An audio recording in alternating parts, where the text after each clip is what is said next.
That. Just briefly again, thank you for joining us on Deepening Your Yoga Practices, our weekly Saturday webinar with Hindu University of America and our panelists, Shri Anil Surpur and Srimati Ashwini Surpurji.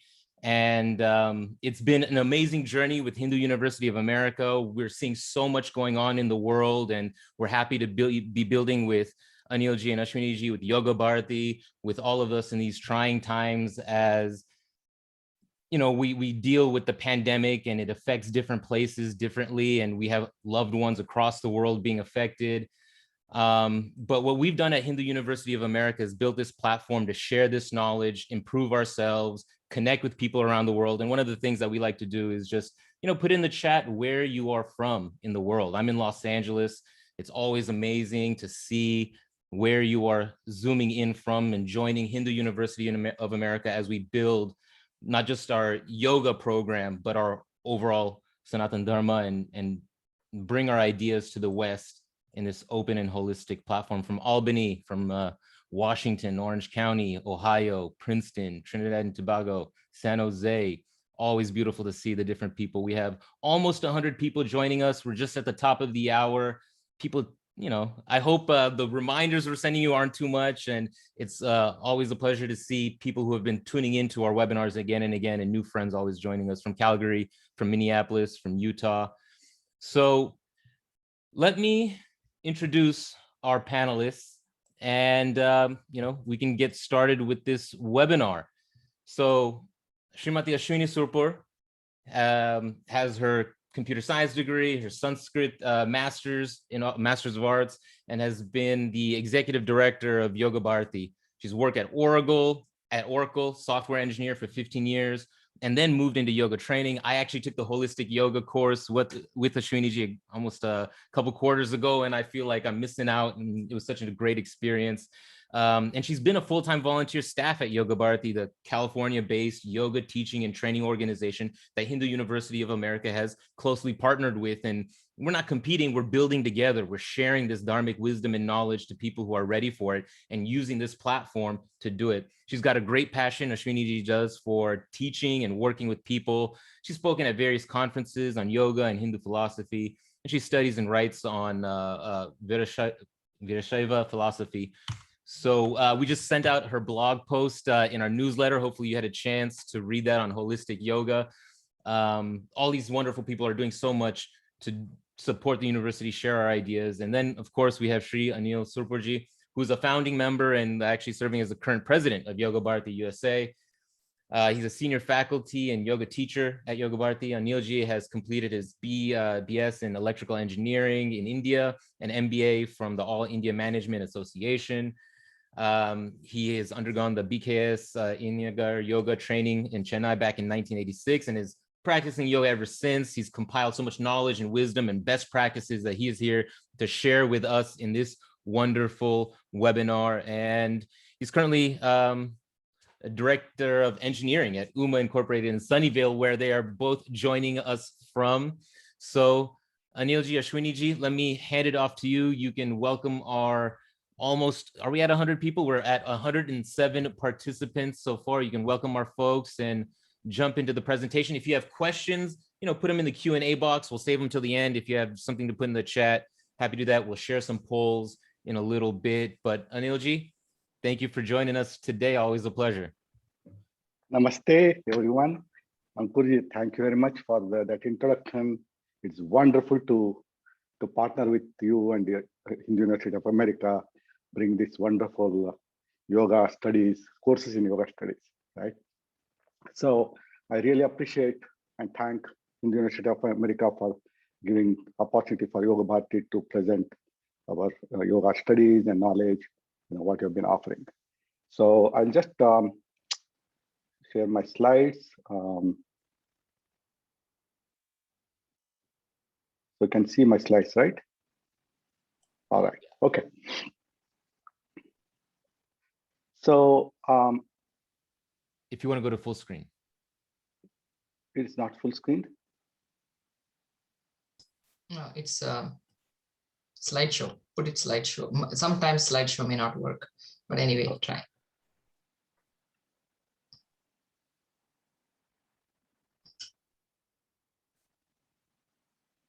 There we go. Yes, thank you.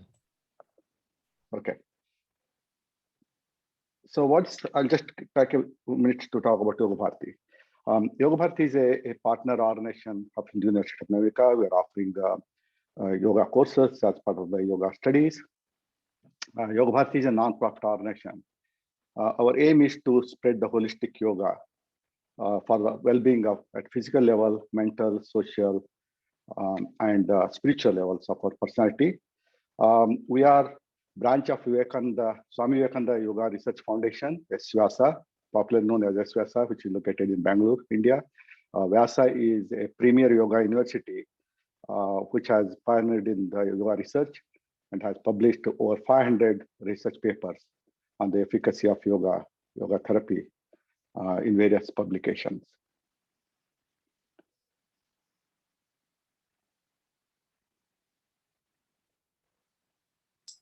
So the course about what is deepening of yoga practice.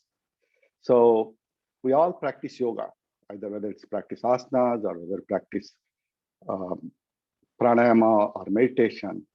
How do we take yoga practice to the next level or deeper level? That's what this course is talking about.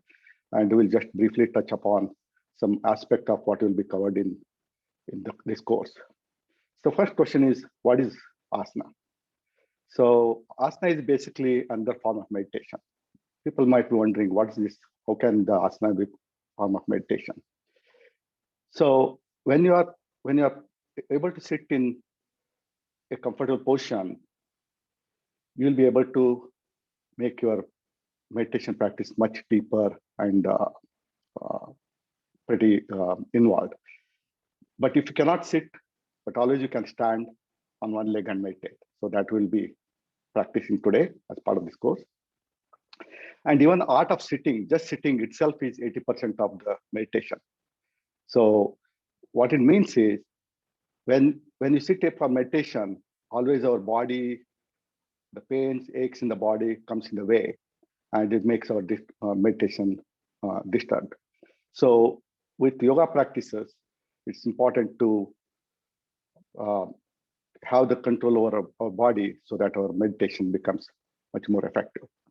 So when you sit in meditation with our spine erect, that helps to flow the prana and also help to transcend the body through asana. So as Patanjali mentions in one of the sutras, stiram sukham asana. So stira means stability. The sukham means able to practice asana with ease and comfort.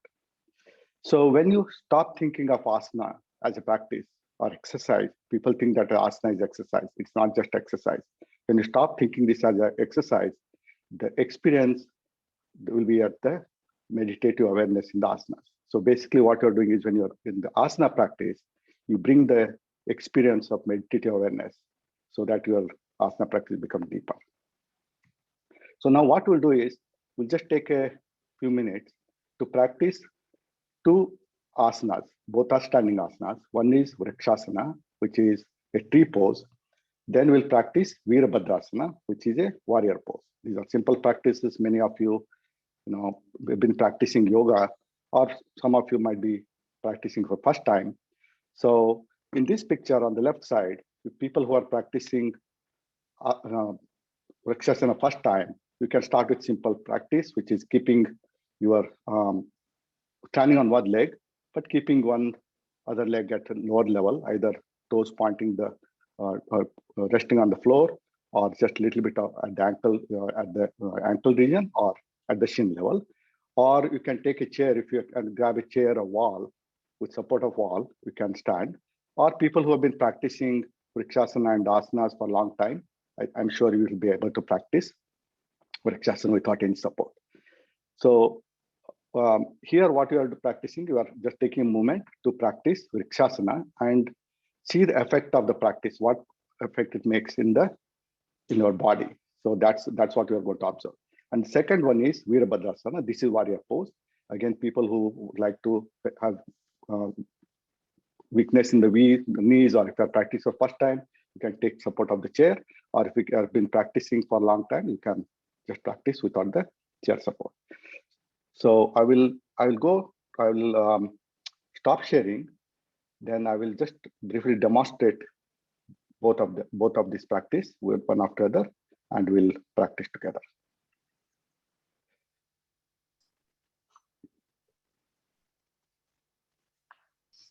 So if you can quickly, if you don't have the mat, it's okay. You can just practice on the floor without mat. So what you're doing is, first come and standing position, keeping your back erect. Weight on both legs. Gently close your eyes. Now slowly lean forward and lean back. Lean on the right side and lean the left side. Back to center. So with this practice, we're able to figure out the position where you can get the most stability. So now open your eyes. Now look at object in the front. Either it could be basically a static object. Either look at on the floor, few feet in front of you, or any object on wall. Now shifting your weight to the left leg.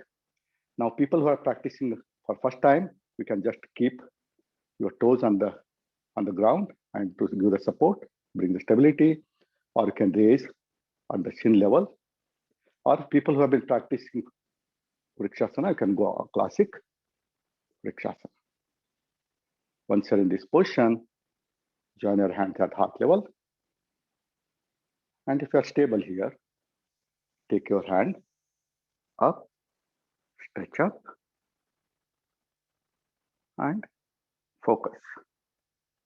Bring that balance, the stability, stretch your spine, your arms, shoulders, and stand tall like a tree. Your upper body is like branches of the tree, and your legs deep roots in the ground. Here, bring that sthira sukham, stability, and ease of practice. Feel the stretch in your entire back, your arms, shoulders. So once you are slowly, bring your arms down, release the right leg, shifting your weight to the left leg, gently shake off your left leg. Come back to standing position with weights on both legs, equally. Now shifting your weight to the right leg. Now lift your left leg and place on the right thigh, or you can place at the lower part of your leg. Once you're stable here, again, take your hands up and stretch and stay. And if you're stable here, bring that awareness to the entire body, and if you can, meditate in this position.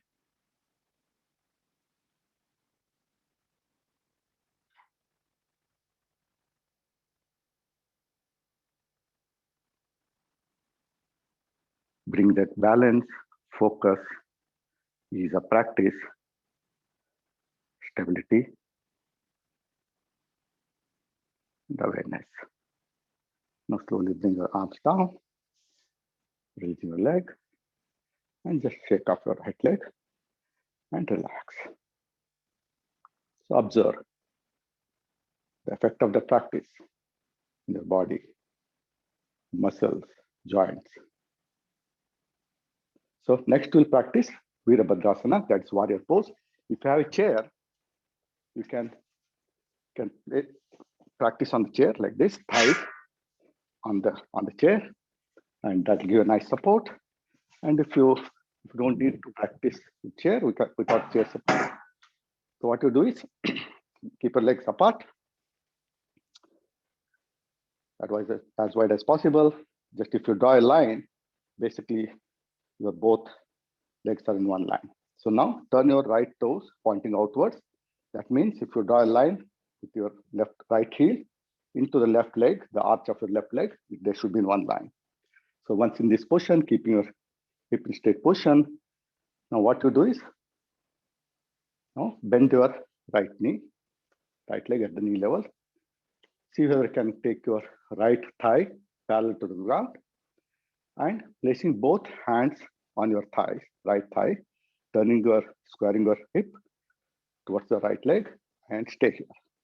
So what you're doing is first you're focusing on the position of your legs for the warrior pose. So once you're here stable, now anytime if you feel the pain, you can always make your right leg straight and go back into the warrior pose. So from here, raise both arms up and stretch. Stay here. Again, observe. Stretching your back, opening upper pelvic region, and again bring Sthira Sukham, this asana practice. Observe the engaging your thigh muscles, core muscles. Again, engage your core, glutes, and stay in this position. Anytime, if you need to come out of the pose, again, make your right leg straight and go into position. So when you come out of the pose, bring again arms on the knees and make your right leg straight. Bring legs forward, toes pointing forward. Now practice on the other side. Taking your left toes pointing outwards and right toes 45 degrees. Again, the left heel aligned with the arch of your right leg and placing both hands on your left thigh now. Bend your left thigh. So left thigh parallel to the ground, look straight. Once you are stable here, take your hands up.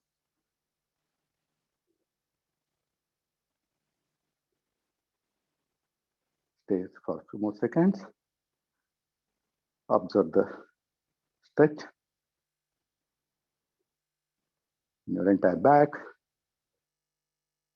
the pelvic region, the shoulders, the arms.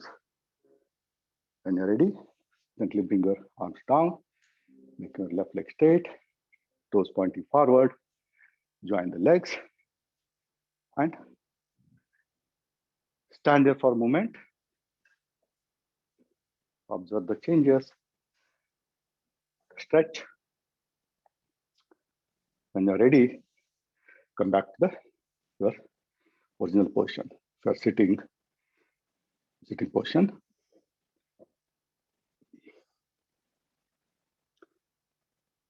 So I'll share my slides again.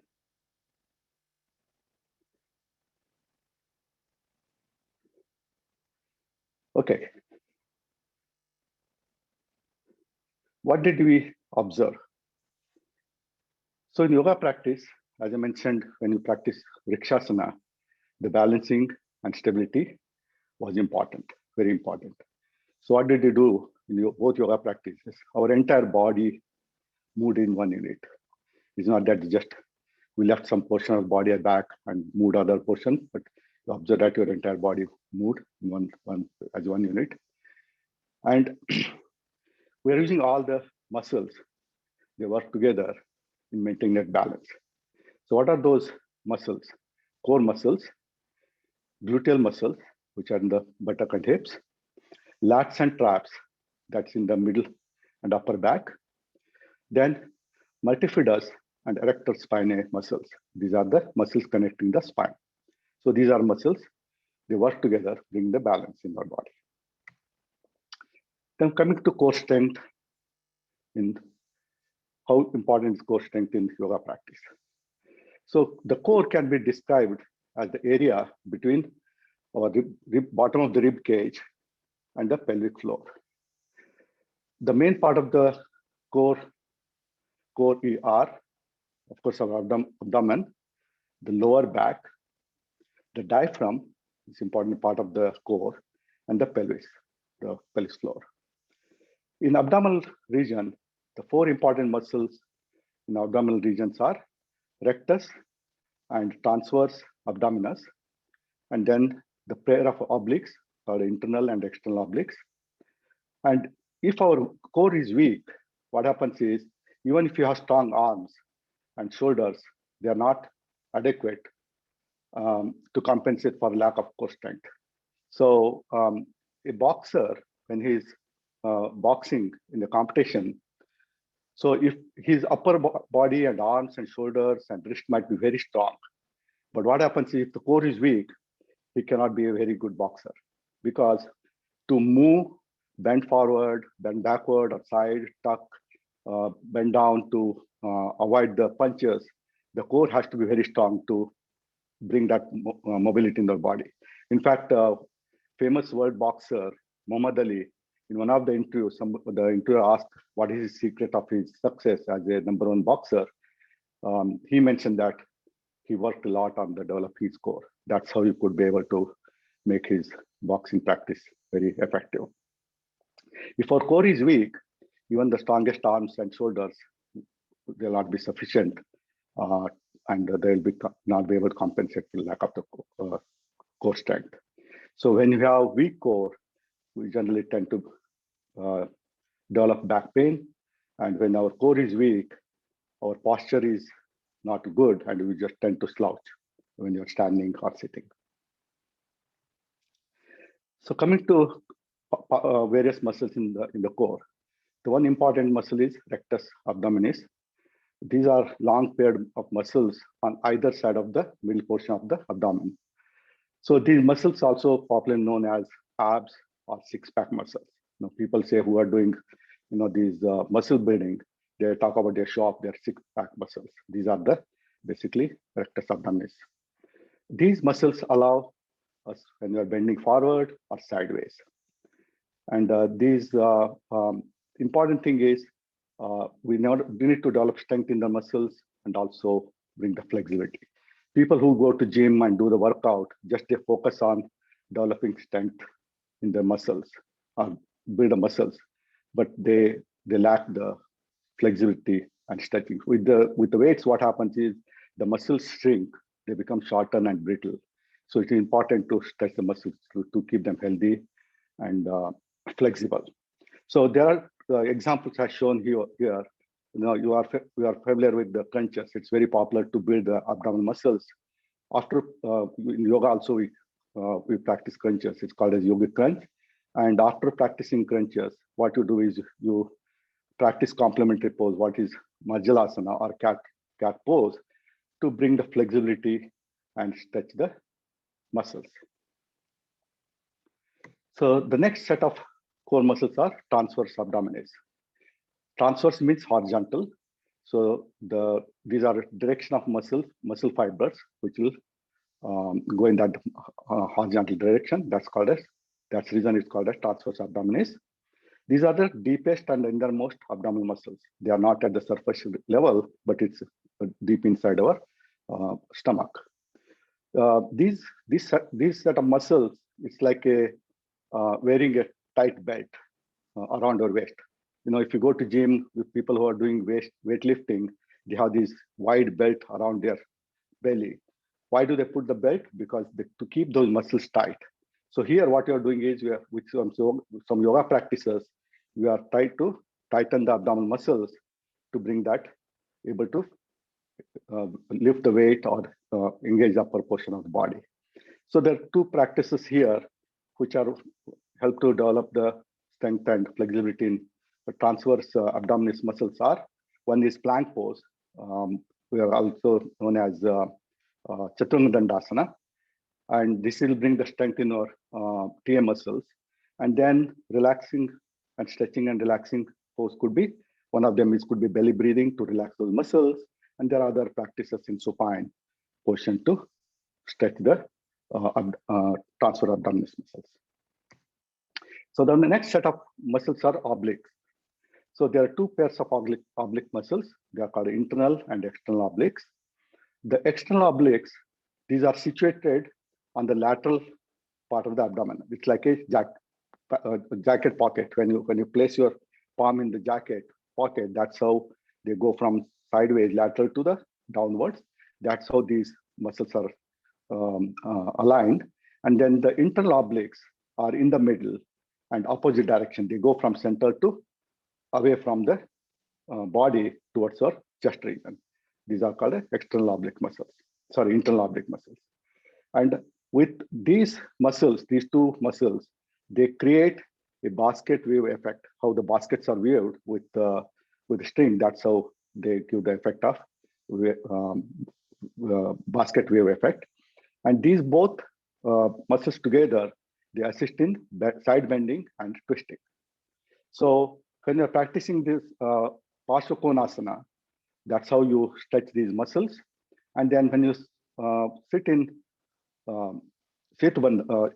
Shashankasana, which is child pose, that's where you stretch and relax these muscles. So important thing is what you do is with all these yoga practices, asanas, where we develop strength in our muscles, and also we bring the flexibility and bring the rest of the muscles. In summary, how important is core? Core plays a very important role in yoga practice. And with yoga practice, we develop strength in our core muscles. So strengthening every muscle, it's important to keep them healthy. And any compromise on one set of muscles, other set of muscles try to compensate. How important is core muscles is a good breathing always requires strong core. Because if you remember, I mentioned about diaphragm. Diaphragm is part of the core. So diaphragm is very actively involved in breathing techniques, and having strong core will enhance your breathing practice. And always yogasana help in develop strong core. As I mentioned, some of the yoga practices will help to develop the strength in the core muscles. And muscles should be like a strong as a diamond. When you engage your muscles should be solid like a diamond. But when they are in relaxed state, they should be as supple as flowers. That's how the muscles should be. So Patanjali, he defines three sutras defining asana. First one is, this is chapter 2, sutra number 46, Sthira Sukham Asanam. That means asana is practiced with stability and with comfort. Then the sutra is 47. It's a Prayatna Shaitilya Ananta Samapatti Bhram. So what it means is, when asana is practiced, it's effortless. And with the asana practice, it's integrating the entire being with the higher self. So it transcends to the higher level.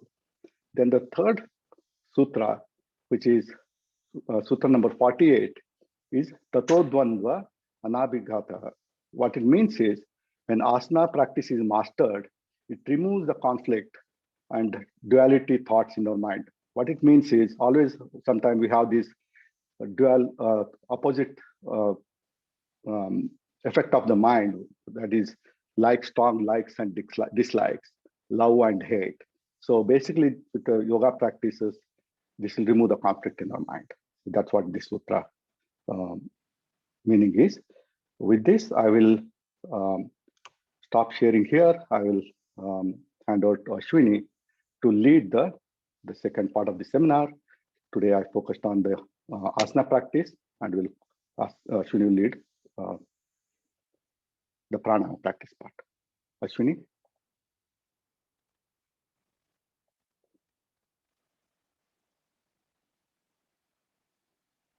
Sorry, I was talking on the mute. Thank you very much, Anil, for that wonderful demonstration and explanation of the importance of core in asanas. And as he summarized, it is about being stable, being comfortable, being able to sit for a long time, being able to allow the prana from flowing from the Muladhara chakra all the way up to the Sahasrara chakra. And this aspect of asana, where you sit down and be there without worrying about your posture and slouching and all these things is very important, if not only in the asana practice, but also in your life. As you know, when you sit down for a long time and work these days, that's what we do. We do a lot of sitting. And with that, when you have developed mastery in asanas, you won't develop back pain, you won't have digestive issues, various things. So core is connected with a lot of things. For example, you strengthen your core a lot, then what happens? You cannot breathe big. Pranayama is all about deep breathing. And when you have strengthened the core, transverse abdominis and rectus abdominis, both of them, then you become tight there in that area, and all the organs are held very tight. But organs like to breathe, they like to stretch. And so that's why it's very important for you to stretch and keep them relaxed. As Anil said, as strong as diamond, vajradapi kathorapi mruduni kusmadapi. So that is how it should be. And only then you are healthy. So your health is in the flexibility. Although strength is important, it is also at rest, it has to be pretty much flexible for you to have a long breath. That is when you are set to have deepened your yoga. That is when you are ready for the higher stages of yoga. Even otherwise, if you are not even interested in all the esoteric aspects such as moksha, I mean, it's not really esoteric. It's very much needed even for us to live day to day. For example, a lot of COVID situations and various situations that we like loss and grief and stress and tension of relatives in India, for example, or anywhere, Brazil, all these countries that are Caribbean, you know, everywhere things are really going so bad. And to be able to deal with that, you need to be in the place of moksha. So it's not so much of an esoteric thing, but let's say you assume that way. Even then, it's very important for us to have practiced asana to move forward. When we are able to have that relaxed muscles, the supple muscles, which are not in spasm, for example, then you also naturally have mental ability also to take the negative situations in life, which are inevitable for us all. Okay, now moving on to prana and pranayama. In case I want to bring Swami Vivekananda here. He has explained it very beautifully. What he says is prana is basically this is not about breath. Prana is not breath. Breath, even to breathe, you need prana. So the lungs have to move to get the oxygen. The way it happens is when the lungs expand, it is the prana that is making the lungs expand. It's almost like, you know, it's not breath that is entering in, it's the lungs that expand and creating a vacuum there, and hence the breath enters. So prana is necessary for breathing, for that matter. So then what is prana?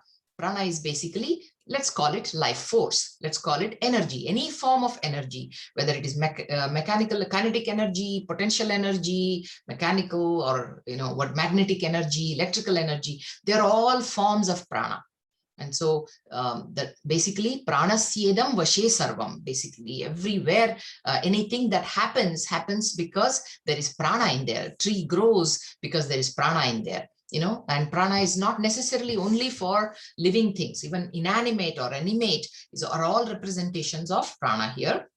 But yes, at a different level, you can always say that there is matter and energy. At a different level, you can also classify, and Prashnopanishad actually does that also, prana and rai. It says rai is matter and prana is energy. Very interesting. You should study Prashnopanishad if you want to know more about prana.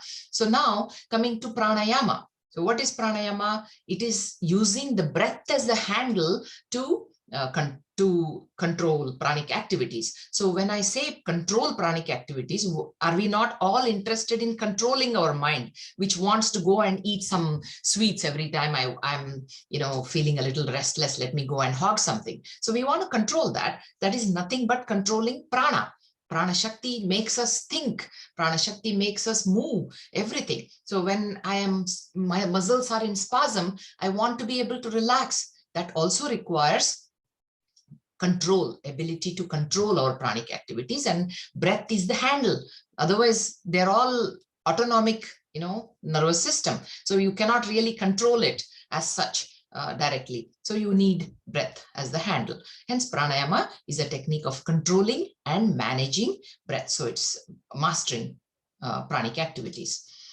Now, let's come to an important aspect here, especially owing to the COVID situation here.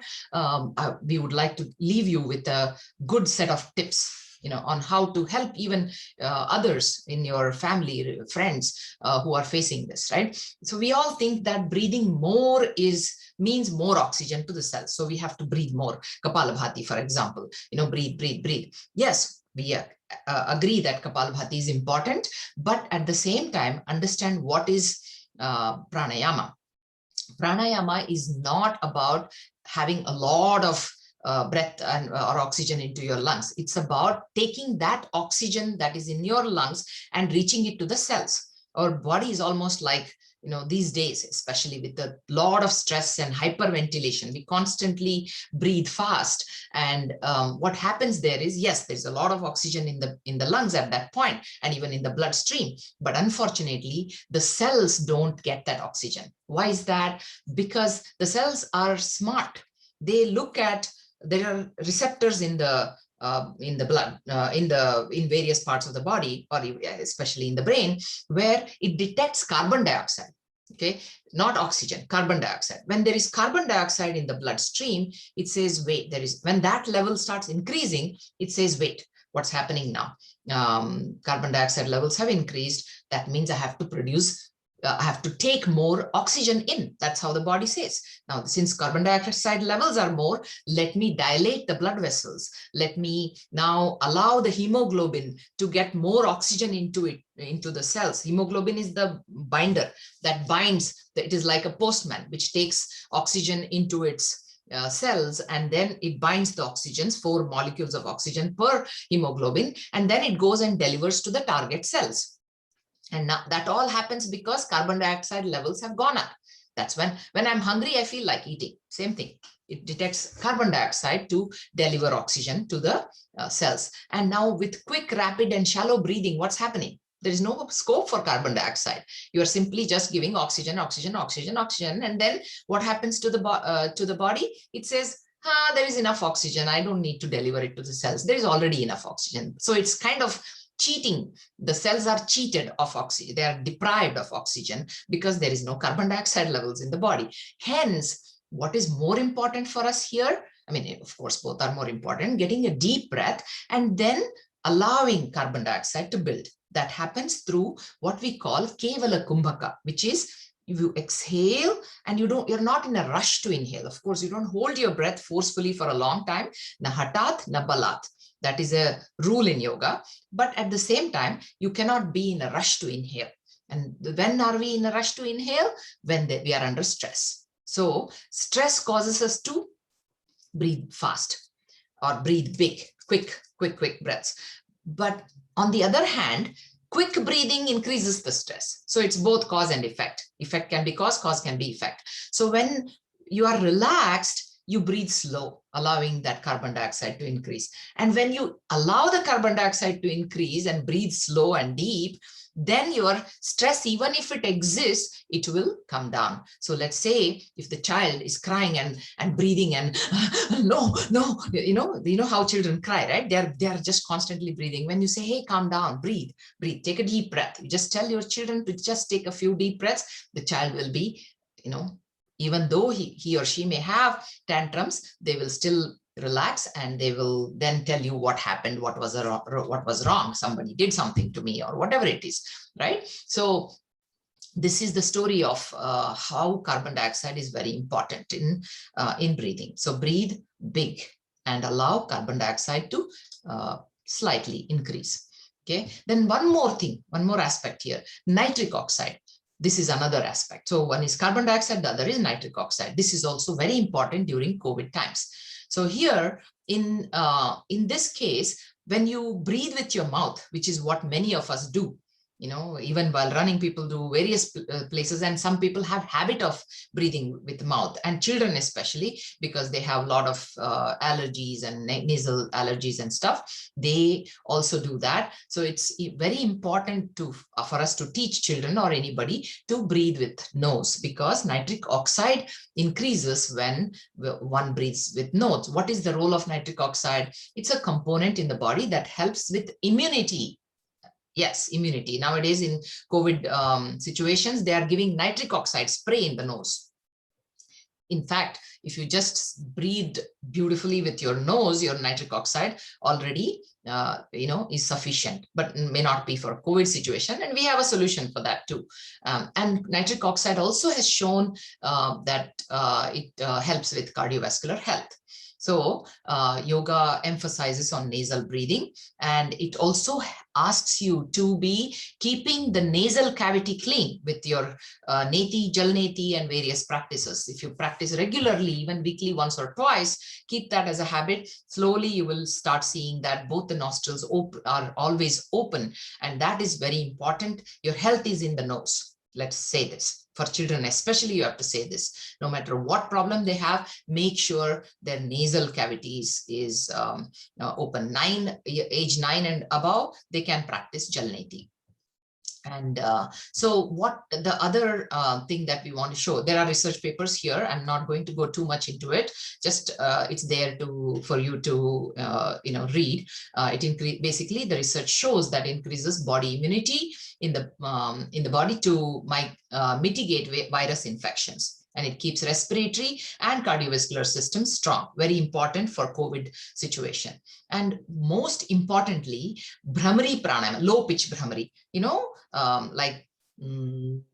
not high pitch, low pitch Bhramari, as if you're like a moaning situation, when especially the older people, when they are having some asthma and things like that, how they make that sound while exhaling, right? That is a very important sound, and we can do that even in a better way. We don't need to be moaning like that, but we can breathe low pitch Bhramari, and that increases nitric oxide. How many times?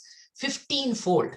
Not 15% more or anything, 15 times it increases. So if a person, this is Dr. Nagaratna has suggested this as a protocol for anybody with as soon as they detect to be COVID positive, they can start every 2 hours 12 rounds of Bhramari, low pitch Bhramari. That should help, and along with steaming and other things that they are doing, but low pitch Bhramari helps immensely with this, and there is an article here, you could possibly read it. Okay, now let us go into the hands-on practice. We just talked about the what did we talk? We talked about keeping the nasal passage open, and one litmus test for that is always Nadi Shuddhi Pranayama, and that is alternate nostril breathing. I know many of you do that, but usually we do it as a ritual. Okay, 5 rounds here and there, and at the end of the yoga class, we just do some little bit of Nadi Shuddhi Pranayama and we are done. No, you should take time to do this. In fact, the Shiva Samhita says, even starting stage of pranayama itself, they for yogis, of course, as a beginner stage, they ask you to do 20 rounds of Nadi Shuddhi Pranayama 4 times a day. So that is the protocol that is given there. But here, let us practice about 3 minutes of Nadi Shuddhi Pranayama, and I will be giving you instructions. Follow that and make sure that you are counting your breaths. So one thing about pranayama is the duration has to be long. So, and it has to be consistent between the rounds. Once you breathe for 8 seconds inhalation, 10 seconds exhalation, and the second time you breathe 6 seconds inhalation, 10 seconds, don't do that. Make sure exhalation is teeny bit longer than inhalation. That is because exhalation is associated with parasympathetic response, the rest and digest. So we come to pranayama for the most part feeling very stressed and this and that, but otherwise that is ideally for a yogi, it's a different formula. For us, it is mainly because we also want to relax. So exhalation can be longer than inhalation. Observe the Kevala Kumbhaka. Don't be in a rush to breathe after that, but again, don't extend your Kevala Kumbhaka, that is suspension of breath, for too long. Okay, so let us sit down wherever you are. Just for 1 minute, we'll also practice the art of sitting. Like as Anil said, 80% of meditation or pranayama is the art of sitting, where when you sit down, both sit bones are on the ground and not like leaning here and there or forward and backward. Many a times we tend to lean forward. So exactly sit bones on the ground and the spine is erect like a stacked coin. You know, the stacked coins, if you don't stack them properly, what happens? They'll just fall, right? The stacked blocks. There are these kids' games, right? Where they want you to hold long, they go on adding the block and until it is as high as it can be. But if you have stacked them properly, you can make it as high as, you know, like almost a couple of 2-3 feet without the blocks falling down. So that is how our vertebrae are. So if you keep them straight, it can sit for hours together, days together, years together for that matter. Okay, so let us sit comfortably now and close your eyes. Let us practice a bit of centering. So sitting comfortably on the sit bones, spine erect. Gently lean forward towards the front and see what happens to the sit bones and your spine. Gently come back and lean backward just a bit. Awareness on the sit bones. Gently come back to the center, lean to the right, back to the center, and gently lean to the left, and back to the center. And now, totally relax your body in the sitting position. So relaxed attention. And now taking Nasika Mudra, which is folding the first 2 fingers and using the ring finger and the little finger and thumb, making a clamp. And now take it to the nose with the thumb of the right finger, close the right nostril, with the ring finger, close the left, or if you are left-handed, vice versa. And now sitting comfortably, chin down, inhale deep, close the right nostril, exhale through the left, and inhale through the left. Close the left, exhale through the right nostril, inhale through the right. So this could be simply just practicing Nadi Shuddhi Pranayama at your own pace. But now that we are into deepening your yoga, let me take you to the next level, wherein you start counting. As you inhale, count Om 1, Om 2, Om 3, Om 4, Om 5, Om 6. As you exhale, count Om 1, Om 2, Om 3, Om 4, Om 5, Om 6, Om 7, Om 8. Okay, maybe more, maybe less. Now let us do this. I'll leave you at this point for a couple of minutes. Make sure your count is the same for every breath. Move from right to left, left to right. Inhaling through the left, exhaling through the right. Inhaling through the right and exhaling through the left.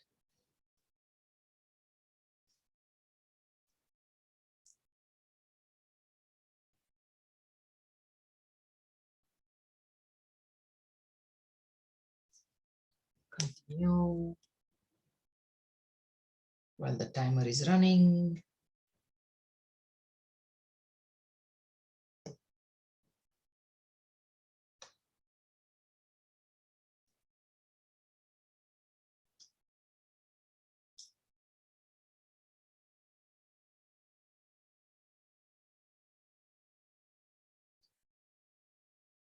Keep counting as you inhale, the seconds count. And as you exhale again, seconds count.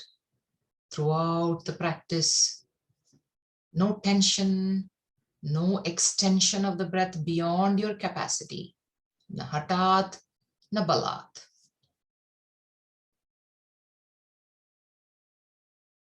If your one hand hurts, you can always switch the hand. Switch the nostril after inhalation. So inhale through one nostril, switch and exhale through the other. Inhale through the other nostril, switch, exhale through the one you began. Let us now not count, but chant so and hum. As you inhale, same duration, same length. Chant so as you inhale, hum as you exhale. You are not chanting, you are only visualizing the chant, because the breath through the nose cannot chant. However, visualize. Think that the sound of inhalation is so, and sound of exhalation is hum.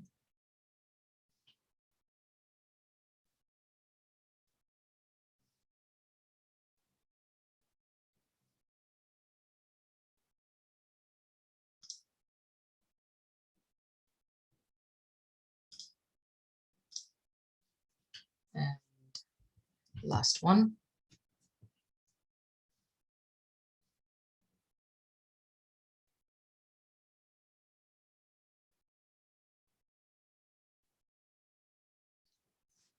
And gently stop the practice.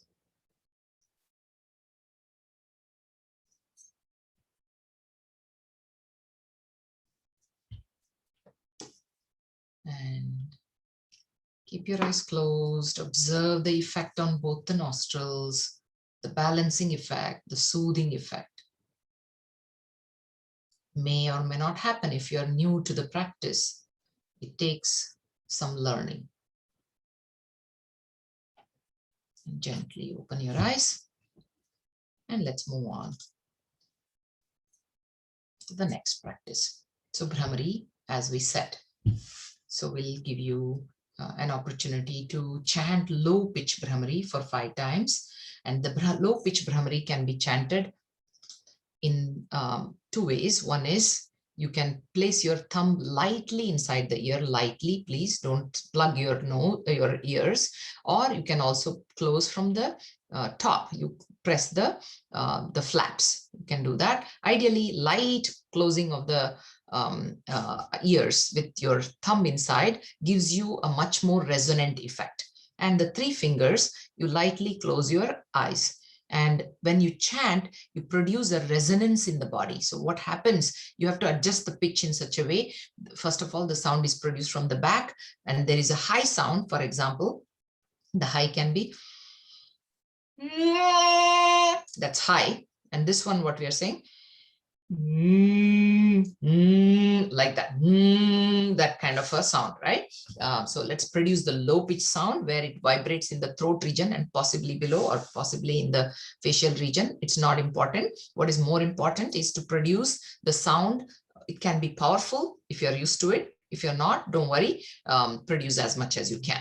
Okay, and as you practice Bhramari, your voice becomes powerful. The whole body, in fact, the whole room vibrates. You will see that people around will experience a beautiful gong-like effect. So that is what Bhramari does. So let us, unfortunately, Zoom optimizes, so you may not hear my sound too much, but let us practice. So close your eyes and your ears and your face. If you don't like that, you can also practice with Chin Mudra, thumb and index finger touching each other, and you can place them on your thighs. So whichever way, if you like to close your eyes and ears in Shanmukhi Mudra, feel free to do that. Inhale and begin.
Stop the practice.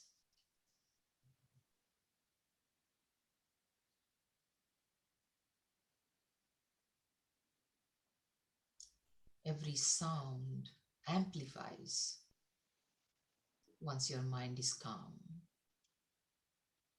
Pin drop silence, as they say. When your mind is calm, you can even hear the pin drops dropped. And as the yogic texts say, the Hatha Yoga texts, they say that even the language of birds can be understood. You can hear the birds speak if you practice Brahmari as a sadhana. Gently open your eyes. So with that, pretty much we are coming to an end of this presentation. There are again similar shloka sutras on pranayama, that is to slow down the breath. Tasmin sati shwasa prashwasayor gati vichedaha. Slow down the breath. Bahyabhyantara stamba vrittir desha kala sankhyabihi paridrushto dirgha sukshmaha. Make it, you know, the inhalation, exhalation, the retention, and then make it be aware of the duration, the frequency, everything, and make it subtle and make it long. And then what happens? Then the fourth stage, that is chaturthaha bahyabhyantara vishayakshepi, when then you transcend, you know, the breath as well. Just as how asana allows you to transcend the body, the crying child that the body is constantly asking for attention, that you silence through asana. The same thing with the breath and the pranic activities, you know, hunger and thirst and this and that, that pranic need, constant need, will slow down. And that is the effect of pranayama. And tatakshiyate prakashavaranam, then the veil of ignorance will go away and it will prepare the mind for dharana, dharana sucha yogyata manasaha. With that, we just want to move on to the next last aspect before we're opening for question answers. So here is our integrated approach of yoga. Somebody asked this question, what are you only teaching Hatha Yoga? No, we bring yoga at all levels: Annamaya Kosha, Pranamaya Kosha, Manomaya Kosha, Vijnanamaya Kosha, and Anandamaya Kosha. So not only Raj Yoga, which is the practice on the mat. What is also more important is Karma Yoga, the work, how to work in such a way that you're not attached to the results of the work, and you work in a way that work happens through you, but you are not there. So simply Karta Bhav exists, and Bhakti, the surrender, which even the practice on the mat teaches you how to let go, how to surrender, how to accept things. When all these things are happening in the world right now, you just learn to accept it as part of life. So Jnana Yoga, the contemplation, you know, yes, understand what is life, what is world, and the temporal nature of the world. All of this is part of yoga, and we bring these aspects in every course. So we offer 3 courses here, and the holistic yoga short courses. It's just moving, and also These are holistic yoga 1 and 2, which is basically holistic yoga. The one that we are right now launching is holistic yoga, deepen your yoga. The eligibility criteria would be usually anyone with a good practice and no severe health conditions. And if you have taken holistic yoga 1 with HOA, that would be a wonderful thing. If not, you have done yoga in a different school or practiced elsewhere, that's also okay. We should be able to take you, but make sure that you don't have any severe conditions, because we are deepening the yoga here. Okay, yoga practice, that is. Okay, so we also have therapeutic applications of yoga, short courses, diabetes and back pain. We constantly conduct those. So the next one will be sometime. The one is going on right now. We'll probably launch something in fall. And we also do yoga teacher training and foundation courses. So our schedule for the spring and summer quarter, for that matter, is holistic yoga, deepening your yoga practice, which is a 2-credit course. Then youth teacher training. We conduct yoga teacher training for youth, and next weekend would be, that is 29th, is the webinar with the youth panel who have gone through our training. So feel free to attend that webinar to understand details of the youth teacher training. This is our flagship course. We are this time, due to popularity last summer, we are now launching 2 courses, one in June 14th and another on July 10th. If you have teenage children, this is a perfect time to introduce them to yoga. But we do interview them to make sure they are ready. So we also have holistic yoga 1, concepts and techniques. Don't think that is this is the best one because it is 2 and that is 1. No, this is a very, very good course, holistic yoga 1. We highly recommend you to go through that. We also do a lot of yoga practice, but we also give deeper concepts as well in holistic yoga 1. This one is just a 1-month course. It's an intensive one, deepen your yoga, whereas holistic yoga 1 is a slow every Sunday. So there also you get a lot of chance to read up on various things. So it's a very, very good course which grounds you into yoga, even if you have been doing yoga regularly. So then yoga teacher training, which is a 18-credit course in fall. So holistic yoga 1, 2, that is deepening your yoga, starts June 5th. Batch 1 is Tuesday, 6 p.m. and 8 p.m. Both of them are ongoing. So Saturday will be a combined 3-hour yoga. Please understand, it's 3 hour doesn't mean we'll be constantly moving our body and we'll be standing in Vrikshasana for 3 hours or something. No, it's a holistic practice, so you will enjoy it. 3 hours of yoga. In between, we'll have 15 minutes break for a little, very small snack. And then Wednesday for, this is PST time and EST time. Please, we have made it convenient for both batches. So this is Tuesday, 6 p.m. EST and Wednesday, 6 p.m. PST. So they are separate based on your timings. You can pick whichever batch you want to pick. Okay. And youth teacher training, I've already talked. We'll see you next weekend for the youth webinar. It's a very interesting panel, and we are starting 2 batches. So consider that. Holistic Yoga 1 starts on July 11th, every Sunday, and it's 7 p.m. EST, that is 4 p.m. PST. And of course, Central Time, you calculate. And a very good course, highly recommend that. So this is all our courses. Now, thank you very much for that time that you all gave us to share our little knowledge. And if you have questions, they are here, both of us. And Ankur, on to you. Great. Let me launch the poll. Just let us know how you're feeling. Like, do you practice yoga? If yes, how long have you been practicing for? And if you're interested in the course, it makes it easy for us to follow up. In this holistic yoga, I should put holistic yoga 2, deepening your practices. I apologize, but for that course. And then 3, if you're interested in another yoga course. Yeah, just fill that out. We still have 130 people on board. Thank you for staying with us. That was a great presentation demonstration. I was over here trying to create space, doing it on my end over here. And as people fill out their polls, some people are having difficulty. I'm sorry if you are. There aren't too many questions lined up. So if you want to put something in the Q&A box, you can do that. Double has raised his hand. He's a regular. He would like to, I think, ask his question live with his own voice. So let me unmute him. Just one question to be answered. Yeah, I think. Okay. Oh, if you want to take that one first, No, yeah, no, go that's ahead. fine. Yeah, go ahead, Dhaval. After that, we'll answer.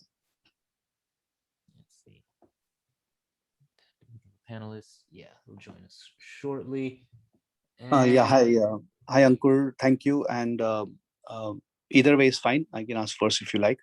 Thank you very much, Anilji and Ashwiniji and Ankur. My question was related to the prana, just a little more advanced question. So there's breath, there's prana, and then there's soul, right? So how do you contrast prana and soul? Can you just share a little, maybe 30 seconds, 1 minute? Yeah. So basically, one analogy to be given is ice, water, and vapor. How do you differentiate the three? Basically, you cannot, right? It's the same that once it condenses, it becomes water. If it is vaporized, it's vapor. If it is heated, it's vapor. So it is the state of the same divine consciousness manifested as prana. Prano brahmeti vyajanat. So it's the same Brahman manifesting as prana. Thank you. Very good question. Thank you very much. thank you. So Dhaval. there are questions. One of them was, are there any food restrictions to be followed for practicing pranayama? Ideally, empty stomach. So unless you have some condition where you have to eat frequently, then it's different. But otherwise, for the most part, we like to ask you to be empty stomach. If you have had a big meal, give 4 to 5 hours. If you have had a small meal, give 3 hours. If you had very light breakfast, give 2 hours. If you have crackers and tea, then maybe, half an hour. So things like that, ideally empty stomach. And one question was, how come you don't have English transliteration for the sutras? Yeah, we have mentioned the sutra names and the number. I think that if you just search for that, you will say name and number, you will find it on Google, just because the space on the slides are not much. So we had to, it wasn't even anything deliberate. It is just, we just copied and pasted, and the sutra, just find it from the number.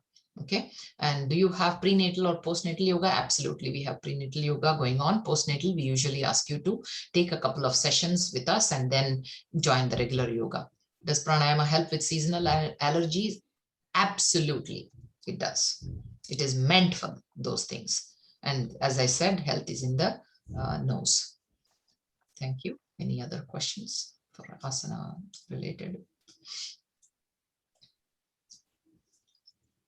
Yeah, I'll be dropping the links to the specific course, to some of the other courses in the chat with the dates and times. We're having a short-term discount on the Holistic Yoga 2, deepening your yoga practice from $400 to $300. So please consider enrolling soon. We've got all these different courses, as Ashwiniji kind of spoke about. I don't know if you want to elaborate on some of the other ones. Did somebody... You will get a recording of this webinar. We send it to everyone who registers. You'll get the recording. We'll include some of the links in that email as well. Pragyaji, our director of enrollment, kind of handles that. We dropped the link in the chat again. We've had about 76 people fill out the survey. If you're having issues, I apologize. I'll share that in a minute. If you can find the survey and just let us know, that'd be appreciated.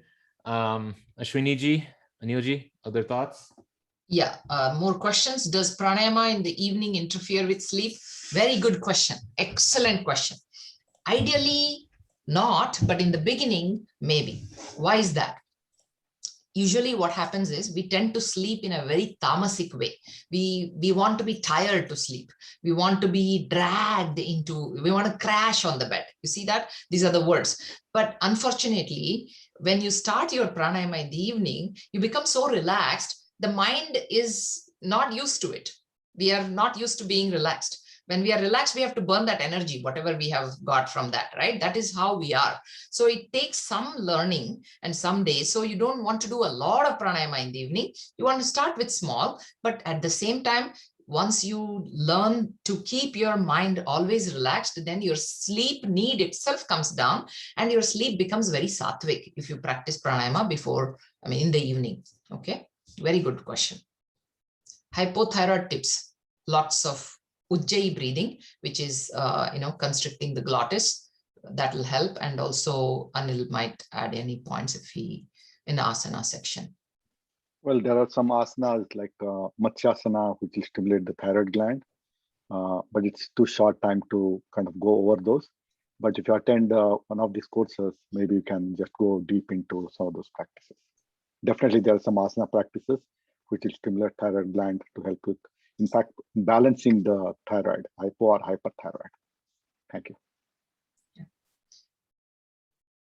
What are the serious health conditions which one should not, okay, lots of pain conditions, back pain, and any wrist issues, various like, carpal tunnel, neck spondylitis, some such thing. Back pain, low, if you have like 3 or 4 back pain, it's okay, that's fine. Everybody has some issue or the other. So we are not saying that we are absolutely perfect and that's why we are doing yoga. No, yoga is meant for people who have some issues. But if you have something that is going to really aggravate, then you want to be careful. So if you have such conditions, especially say disc bulge, various structural issues, if it is muscle spasm and stuff, we understand and that should be okay. We'll teach you how to modify the practices. But if there is a structural problem, degeneration issues, which nerve, pinch and things like that, you will find it very difficult to keep up. But that doesn't mean you should not do yoga. We have lots of private yoga therapy sessions where we can put you.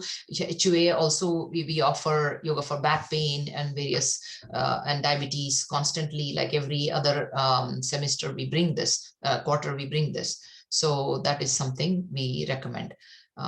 Yeah, that is what I wanted to say. And also hypertension, because severe hypertension, uncontrolled. If you have controlled mild hypertension, that's okay. We can always modify the practices. Can we reduce acidity with pranayama? Totally, absolutely. Because acidity, one thing you should all know, that reflux and the mind and the gut is the second brain. They say that, right? So the thoughts affect the vagal nerve, which increases acidity. When you practice pranayama, you relax your mind and naturally acid secretion reduces. Yeah, thank you, Vasanta, for that thank you note. And yeah, cirrhosis, absolutely, name any ailment, okay? Yes, it's totally fine if cirrhosis, definitely any ailment. Some ailments can be cured, some ailments can be managed. So depending on the chronicity of the problem, severity of the problem, we may not completely heal in the given time, like, depends on your time. But as Dr. Nagaratna always says, every disease in yoga can be 100% healed. It's just an amount of time, amount of commitment, amount of, amount of energy you are willing to spend on that. So Jivan Mukta state, once you reach Jivan Mukta state, you have 100% control over your prana. And it is prana that heals you completely. But are we going to reach Jivan Mukta state within a given time? We don't know that. Okay, but don't think negatively. Say yes, I'll try. I'll do my best. Can you do both yoga nidra and pranayama? Absolutely. Yoga nidra, in fact, after doing pranayama, if you do yoga nidra, you can go deeper into your yoga nidra. It prepares you for meditation. When is the next yoga for back pain? We are just into one. Most likely our next one will be not fall.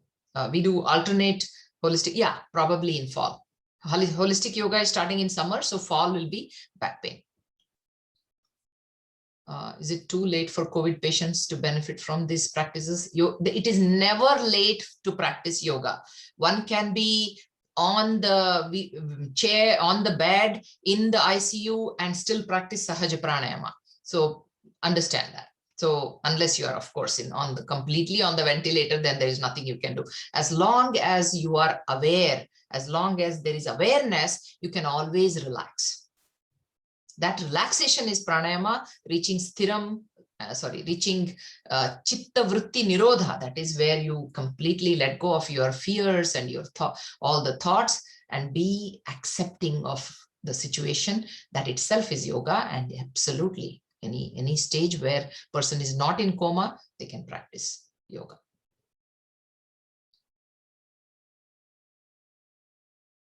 Yeah, so if you have disc bulges and things like that, please contact us. We can help you immensely. Please understand, yoga is, for such causes, yoga is a panacea. Yes, don't worry. If you are okay, you don't have to worry about.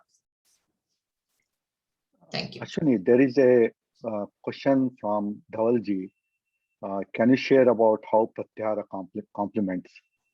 I don't know whether I see the question since you may, I think you referred that in the Pratyahara complements. Pratyahara is yoga. So in Ashtanga yoga, asana, pranayama. So yama, niyama, asana, pranayama, pratyahara. Pratyahara is withdrawal from the engagement into the world. And pratyahara is not something you do forcefully. It naturally happens. So to some extent, initially, dhamma is required. That is, you want to curtail yourself from going out too much into parties and this and that. So it's to some extent, but eventually, as your yoga and pranayama involvement increases, naturally you won't enjoy those parties with those junk foods and with those, junk talks and all that. Naturally, your interest into spiritual life increases, and your interest into the worldly, wasteful activities naturally reduces. So you don't really do anything. It happens eventually. But yes, in the beginning, you may have to say, hey, let me stick to this yoga routine. And if there is a compelling event, you have this some party that is going on and you want to not do yoga today, and I want to run in the evening, I have to go attend that party. You may want to say, hey, let me do half an hour yoga. So to some extent, you have to pull yourself out of that. And then naturally, eventually, you will find interest in enjoyment in this. Just to be clear, so is it withdrawal actually physically, or withdrawal by attending the party but not being attached to the party? Because there's a subtle concept of being in the world but being detached. So I'm a bit confused now, because I thought a lot of the wise ones say, no, you should be in the world, you should not go into the forest or the Himalayas if you don't really have to, and stuff like that. So what's the nuance then? Good point. But at the same time, first, initially, the sangat sanjayate kamaha. So dhyayato vishayan pumsaha. The more you are involved in the vishayas, the more there is pull anyway. You are not until we become to some extent a realized yogi, we cannot say that I'll be, always in this, nice party and I don't want to be involved. It's not that easy for everybody. So they say that first try and, stick to your solitary practice to some extent, and yet totally don't deny it.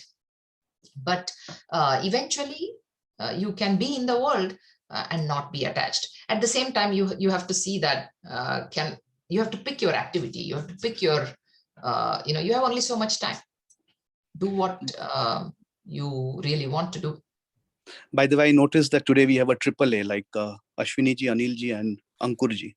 It's a AAA. Thank you very much for that. But I know there may be another question quickly. The question you answered earlier, vapor and all that, that seemed fair. But can you tell me what's the difference between prana and soul? There is no difference. There isn't. Quick question. There isn't. That's exactly the difference. No difference. What the Vedanta says is, it is the consciousness that is manifesting as you and me, as prana, as Rai, as everything. Ultimately, when you go into Advaita state, it is one. So how can there be differentiation? So there isn't. The soul is simply a concept. There is nothing like a soul which has a boundary or anything like that, right? It's just a concept. Prana is also another concept of, where it manifests as energy.